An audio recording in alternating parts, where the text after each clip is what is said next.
Robin Padilla, itinuturing na ngayon bilang person of interest sa pag-alis ni Bato de la Rosa sa Senate premises. Dahil sa mga kaganapan nitong nagdaang araw, isang panibagong issue na naman ang kinakaharap ngayon ng action star turned politician na si Robin Padilla. Sinabi kasi ni National Bureau of Investigation Director Melvin Matibag na dapat ay magpaliwanag sina Senator Robin Padilla o sa Ahead Mau Aplasca, gayon din si Senate President Alan Peter Cayetano para sa pagkawala ni Senator Bato sa lugar ng Senado sa kabila ng pagbibigay nila sa kanya ng protective custody noong Lunes sa muli nitong pagpasok.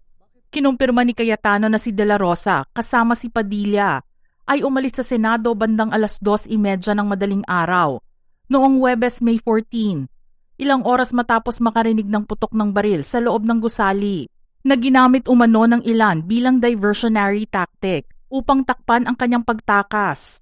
Ani NBI Director Matibag, to a certain extent as to the disappearance of Senator Bato, sila talaga yung persons of interest. Pero kung i-pursue yung investigating, we're not yet on that level. Ngunit nilinaw niya na ang ibig sabihin lang ng persons of interest ay dapat sila ang unang sumagot kapag tinanong sila kung nasaan si Senator Bato de la Rosa. Ang gawaing ito ay mula na rin sa direktiba na iniutos ng DOJ sa ahensya na siya lamang sinusunod ni Director Matibag. In the proper time, gagawin po natin yan.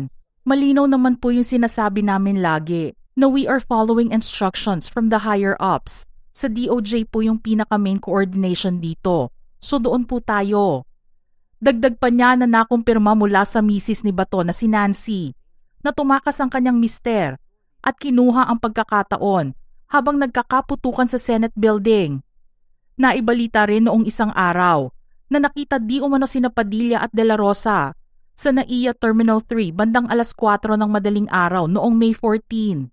Pero ayon naman sa Bureau of Immigration, walang international travel record na magpapakitang nakaalis ng Pilipinas ang senador.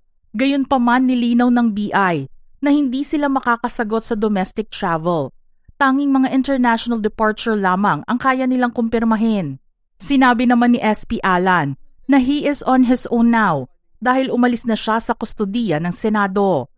Mga ka-showbiz peeps, anong reaksyon nyo rito? Type your comments below.